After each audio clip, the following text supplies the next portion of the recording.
राधे राधे दोस्तों। जब गुरुजी के पास एक नशे में धुत लड़की आई तो देखिए फिर गुरुजी ने क्या कहा। राधे राधे गुरुजी। गुरुजी, मैं गांजा, ड्रग्स, दारू के नशे में फंस चुकी हूँ। गुरुजी, मुझे हर वक्त यही लगता है कि मैं अच्छा, बच्ची हो के महाराज जी, मैं अपनी लाइफ में कुछ भी करने लायक नहीं आज बची हूँ। हमारे नए बच्चों की बड़ी दुर्दशा हो रही है। बहुत दुर्दशा हो रही। अब ये नए नए बच्चे गर्लफ्रेंड बॉयफ्रेंड बनाए, अब उनमें सुख तो है नहीं, फिर नशा करके बेविचार किए, फिर और नशे में नष्ट हो जाते हैं। खुली बात है, नष्ट हो रहे हैं हमारे बच्चे, जो हमारे देश के भविष्य है, ये सब नष्ट हो रहे हैं। अब देखो, एक बच्ची ये है और एक बच्ची ये है जो बॉर्डर में प्राणों को समर्पित किए हुए तैनात खड़ी है। हमारे देश की वो भी तो बच्ची है। अब वो बच्ची अगर ड्रग्स करती, नशा करती, बेविचार करती, तो इतना उसके बल होता कि दूसरे की गोली खाने के लिए वहां बॉर्डर में, आप विचार करो, जहां बेटियां आज ललकार करके शत्रु को पराजित करने की ताकत रखते हुए बॉर्डर में लगी हुई सैनिक है, तो वो भी तो हमारे देश की बच्चियां हैं जो लात मार के अच्छे शत्रु को गिरा के गर्दन काट लें 1 मिनट में। वो भी तो है हमारे देश के लिए। अब हमारे देश की ये हालत हो रही है, बहुत बुरा। हम इस विषय में बहुत दुखी हैं कि जो गर्लफ्रेंड बॉयफ्रेंड, जो व्यसन ये जो चल गया नए बच्चों में, वो पूरी की पूरी सब ये जो जनरेशन है, इनमें कोई बच पाते हैं नहीं, तो पूरी की पूरी जनरेशन इस रोग से, ये संक्रामक रोग की तरह फैलता चला जा रहा है। अब अगर बॉयफ्रेंड न बनावे, कुछ अच्छे बच्चे हैं, वो कहते हैं उनको टॉर्चर करते हैं, वचन का टॉर्चर करते हैं। तो बच्चा, तुमको एक बार उठना चाहिए। जैसे तुम रो मत, मनुष्य शरीर मिला उठने, तुम बहादुर हो। देखो, तुम अभी सौभाग्यशाली हो, बहादुर हो, कम से कम तुम सभा में, संत सभा में आकर अपनी बात कहने की हिम्मत तो रखी। नहीं, कौन रखता है नहीं? तुम बहादुर छोड़ने की कोशिश करी लेकिन नहीं हो पा। कह रहे बचा लीजिए महाराज जी, मैं बहुत निकलना चाहती हूँ बट इतना फंस चुकी हूँ। इसमें इसको साथ देना पड़ेगा। छोड़ना तो इसी को है ना। हमें लगता है कि सुयोग्य डॉक्टर से मिलना चाहिए और कुछ औषधियों का सपोर्ट लेना चाहिए। देखो, एक कसम वसम से छूटने वाली बातें नहीं है। इससे हमें किसी डॉक्टर का सहयोग लेना चाहिए और उससे उचित औषधियां लेनी चाहिए। जैसे देखो, मसाला छोड़ना है तो आप लौंग इलायची खाइए, तो कम से कम उससे आपके जो मुंह की बार बार मांग है वो रुकेगी ना। क्योंकि हर नशा अपना अधिकार कर लेता है शरीर पर, उसको जरूरत होती है, मांग होती है। अब जैसे ड्रग्स आदि है तो ना खा पाओगी, ना सो पाओगी, ना चैन से जी पाओगी। अब उसके लिए आपको दवा चाहिए, किसी सुयोग्य डॉक्टर से मिलो। बच्चा, बिल्कुल निराश मत हो। नहीं, निराश होने की जरूरत नहीं, आपको उत्साह संपन्न होना। अभी आप बहादुर बच्चे हो, कम से कम अपनी कमजोरी को सभा में रखा, आप दूर कर सकती हो। सुनो, आज से आप देखना, आपको भगवान की कृपा शक्ति सुधारेगी, क्योंकि आपने भगवान के दरबार में आके रोई ना, ये भगवान का ही है। भक्त का दरबार तो भगवान का ही दरबार। मद भक्ता यत्र गायंती तत्र तिष्ठाम नारद, जहां मेरे भक्त मेरा यश गाते वहां मैं विराजमान रहता हूँ। कह रहे कि भगवान भी ऐसा लगता है कि नफरत करते हैं मुझसे, मतलब वो अंदर। नहीं नहीं नहीं, भगवान नफरत करते होते तो यहाँ आ ही नहीं पाती। अब मोहि भाव भरोस हनुमंता, बिनु हरि कृपा मिले नहीं संता। अगर भगवान कृपा न करते तो तुम बच्चा आ ही नहीं पाती। तो इसलिए हम तुमसे प्रार्थना करते हैं, किसी सुयोग्य डॉक्टर से मिले और आप औषधि लीजिए। पहले ये नशा छोड़िए। शराब तो मैं छोड़ देती हूँ, फिर 1-1.5 महीने बाद फिर से 1.5 महीने तक छोड़ने के बाद नहीं नहीं नहीं, फिर तो तुम्हारी कमजोरी है बच्चा। 1.5 महीने नहीं, हम तो 2-4-10 दिन के लिए बात कह रहे हैं दवा लेने की, जिससे हमारा माइंड जो है हमें सहयोग दे पावे छोड़ने में। अब ऐसा। और दूसरी बात, आपका ब्याह हुआ, ब्याह हो गया, तो अब दूसरे पुरुष से संपर्क मत करना। मेरे हस्बैंड ने ही भेजा है गुरुजी यहाँ पे। कह रहे मेरे पति देव ने भेजा कि जाओ। हाँ, तो अब आप इसको सुधारिए, ठीक है? आप बिल्कुल फ्री हो जाइए। आप देखना, आपको कोई सपोर्ट करेगा। हमारे पास प्रगट में कोई जंतुर नहीं है, कोई टेबलेट नहीं है और कोई आशीर्वाद नहीं, ये ऐसे वैसे कुछ नहीं। पर आप जाइएगा, आप देखिएगा, आपको कोई सपोर्ट करेगा। जो हमारा जीवन है, जो हमारी सामर्थ्य है, वो आपको सपोर्ट करेगी। आज आप नियम लो। पहली बात, आज कसम खाओ शराब नहीं पिएंगे। कसम खाते हूँ। हाँ, शराब नहीं। और जो तुम्हारे ऐसे जहरीले नशे जो शरीर को आपको, उसके लिए हमें लगता है थोड़ी दिन औषधि लेनी चाहिए। गांजा और ड्रग्स। गांजा भी छूट जाएगा, खास बात है ड्रग्स नहीं, ड्रग्स यही लेती हूँ गुरु जी, इसी को ड्रग्स कह रही है। नहीं। ये तो कोई तभी तुम 1 महीना छोड़ पाए, तभी 1 महीना छोड़ पाए। नहीं वो जो इंजेक्शन लगाया जाता है ना, वो बिना औषधि के मुझे लगता है छोड़ना कठिन है। तुम बहादुर छोड़ दोगी? आज से कसम खा कि मैं गांजा भी नहीं पीऊंगी। नहीं पीऊंगी गुरु। बहुत, हाँ ठीक है। और सुन हमारी बात सुन, पहले हमारी बात सुन। बहन तू हमारी बात सुन, तू निश्चिंत रहे, आज से तू निश्चिंत रहे, पक्का तुझे सपोर्ट मिलेगा, ठीक है? हाँ पर कसम खा लिया, न पियोगी गांजा न पियोगी शराब, ठीक है? और अपने पति से प्यार करोगी, दूसरे पुरुष का स्पर्श भी न करना काम भाव से, तभी तुम्हारा जीवन उज्जवल हो जाए। अभी सब ठीक हो जाए, ठीक होना ही था इसीलिए तुम आई हो, ठीक आना, बिल्कुल आप निश्चिंत हो जाओ, ठीक है? हाँ पक्का जी। योगिता चौरसिया जी, रायबरेली से। राधे राधे राधे महाराज जी। गुरुदेव, जैसे खुद को शरणागत किया तो ये कैसे पता चलेगा कि मैंने सही तरीके से प्रभु के चरणों में खुद को शरणागत किया है? लक्षण आ जाएंगे। जब कोई सुख की दशा होगी तो तुम्हारा मन सीधे प्रभु में जाएगा, क्योंकि शरणागत है ना। और जब दुख की दशा होगी तो सीधे प्रभु में जाएगा।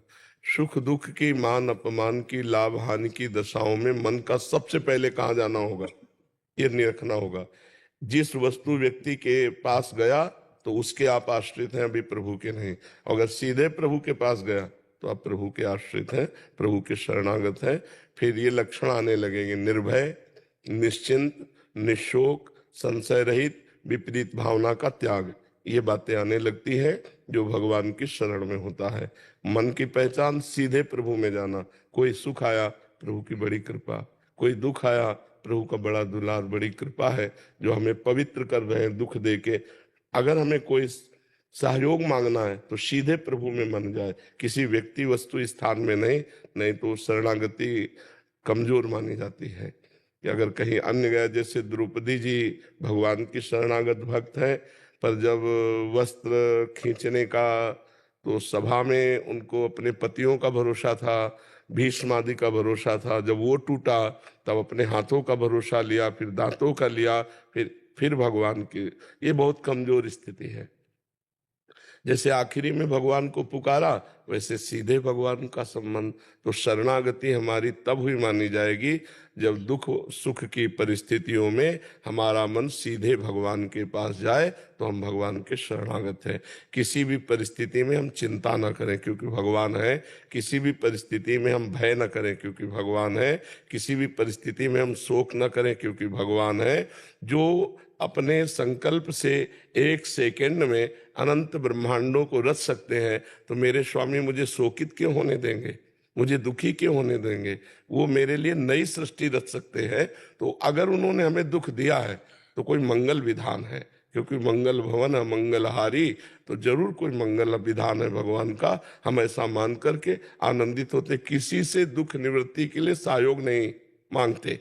अगर कोई आ जाता है तो समझते हैं भगवान का भेजा हुआ ही है, क्योंकि मैंने तो चाहा नहीं, ये व्यक्ति आकर दुख निवृत्ति कर रहा है, इसका मतलब भगवान का ये पार्षद है, भगवान का भेजा हुआ है जो हमारी दुख निवृत्ति कर रहा है। समझ में आ गई? महाराज जी, हमने किसी को अपना गुरु बना लिया अंदर से, और हम उनको अभी दीक्षा लिए नहीं, बट कैसे पता लगेगा कि उन्होंने हमें स्वीकार कर लिया? प्रगट में उनका दासत्व स्वीकार करके यदि हम चले तो फिर बात अलग होती है। ऐसे मन माने बात, तो मन अभी गुरु बना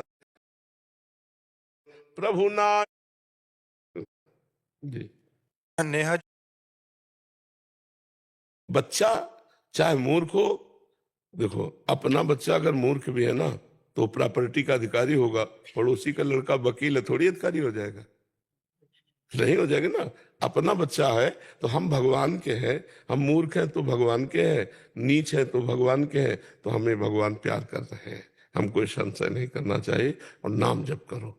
नाम जप करते हो, कोई नशा तो नहीं करते, कोई पापाचरण कोशिश करना ना हो, इससे बड़ा मंगल होगा। ठीक है? आदित्य जी गुरुग्राम से। राधा वल्लभ श्री हरिवंश। महाराज जी, राधा वल्लभ श्री हरिवंश। महाराज जी, मेरे तो गिरधर गोपाल दूसरों ना कोई, जो शरण में उनके सो सुख होई। मीरा जी के प्रभु के प्रति जो समर्पण, अद्वितीय प्रेम और भक्ति का एक कण पाने के लिए किस प्रकार की साधना करें या ये केवल कृपा से ही संभव है? प्रथम तो कृपा और द्वितीय प्रयास, दूसरो न कोई। काटो, जितने संबंध है सब काटो।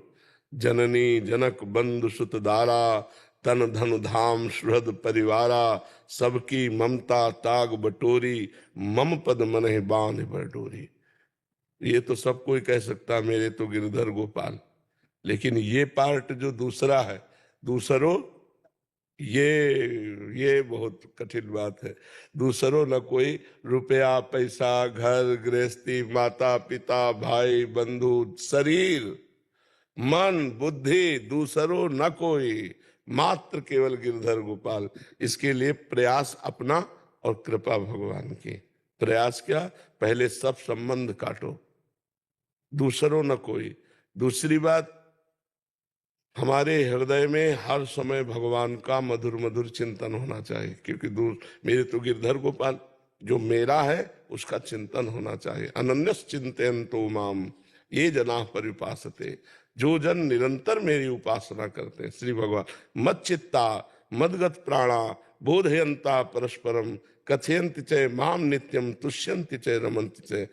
भगवान कह रहे जो मेरे में चित्त लगाए हुए हैं, मेरे को प्राण अर्पित किए हुए, वायु भोजन पानी, इससे प्राण पोषित होते हैं। भोजन ठाकुर जी को अर्पित करके, पानी ठाकुर जी का नाम लेकर, वायु हर श्वास राधा राधा राधा राधा, तो मदगत प्राणा। बोधयंता परस्परम, कभी किसी से बात करे तो मात्र भगवत चर्चा, उसी में आनंदित रहे, उसी में रमण करे। भगवान कह रहे हैं तेषाम सतत युक्ता नाम भजताम प्रीति पूर्वकम ददामि बुद्धि योगम तम एन माम उपयांति ते। जो सतत प्रेम पूर्वक नाम जप करता रहता है, मैं उसके बुद्धि का योग करा देता हूं अपने से, और जब भगवान से योग हो गया तो दूसरो न कोई। तब स्थिति आती है मेरे तो गिरधर गोपाल दूसरो न कोई। सातु दीर्घ काल निरंतर सत्कार सेवितो दृढ़ भूमि, लंबे समय तक निरंतर भगवदाकार वृत्ति, तब ये स्थिति आती है। अभ्यास करो, खूब भगवान की कथा पढ़ो, श्रीमद् भागवत का रोज स्वाध्याय करो, अधिक से अधिक नाम जप करो, परोपकार करो, दूसरों की सेवा करो, और सबका फल ये मांगो कि भगवान के चरणों में अखंड प्रेम हो जाए, अनन्य प्रेम हो जाए। ठीक है महाराज जी, अगर नाम जप करते रहेंगे तो क्या जैसे प्रभु का भी मान लेने आते हैं मृत्यु के समय, तो हमारे लिए भी आएगा वो? आएगा। कहाँ जाना चाहते हो? लाडली श्री जी के पास। वहां तो विमान नहीं जाएगा तो। विमान अलग अलग है ना, विमान वैकुंठ साकेत, जहाँ के लिए विमान होता है। निकुंज के लिए पालकी आती है, सखियां लेकर आती हैं, पालकी में बैठाल कर फिर ले जाते हैं। तो कहाँ जाना चाहते हैं? विमान पे? नहीं, तो आप कहाँ जाना चाहते हैं? लाडली जी के चरणों में। हाँ, तो फिर विमान की आशा छोड़ दो। अपने लोगों को एक बात पकड़नी है कि हे भगवान, मुझे आप मिलो ना मिलो आपकी मर्जी, पर आपकी याद में मैं रो तो पाऊं, ये मांग कर। कम से कम आपको याद करके मैं दो चार आंसू बहा लूं, एकांत में बैठ के आपका सुमिरन करूं, इतना तो हम पर कृपा कर दो। आप मिलो ना मिलो ये आपकी मर्जी। आप इतने महान हैं, मैं इतना अधम हूं, नीच हूं, शायद मैं आपके योग्य ना हूं, आप ना मिलना चाहे तो मत मिलो, लेकिन अपनी स्मृति तो दे दो, अपनी याद तो दे दो। कम से कम आपके मिलन के विरह में मैं तड़पूं तो, आपके लिए रोऊं तो, आपको पुकारूं तो, आपके सिवा किसी से प्यार ना करूं, ऐसी कृपा कर दो। विमान तो बाद की बात है, पहले ये मांगो, पहले ये चाह करो, है नहीं? राधे राधे दोस्तों। तो देखा बाबा जी ने कितने प्यार से और कितने प्रेम से लड़की को समझाया कि नशे से दूर रहना चाहिए। नशा आजकल हमारे समाज का कलंक बन चुका है और इसकी जड़ें बहुत मजबूत होती जा रही हैं, ये जहर की तरफ फैलता जा रहा है। तो जितना इससे दूर रहेंगे उतना हमारी आगे वाली जनरेशन ठीक रहेगी और अपना काम सही से कर पाएगी। और बाबा जी तो इतने प्यार से समझाते हैं और इतने मतलब मैं बोल ही नहीं सकती कि कितना मतलब आराम से समझाते हैं कि कोई भी व्यक्ति होगा उसको आराम से समझ जाएगा। तो गाइस मेरे चैनल को सब्सक्राइब करें ऐसी वीडियोस देखने के लिए। मिलती हूँ आपको मैं नेक्स्ट वीडियो में ऐसी ही बाबा जी की इन्फॉर्मेटिव वीडियो लेके। राधे राधे।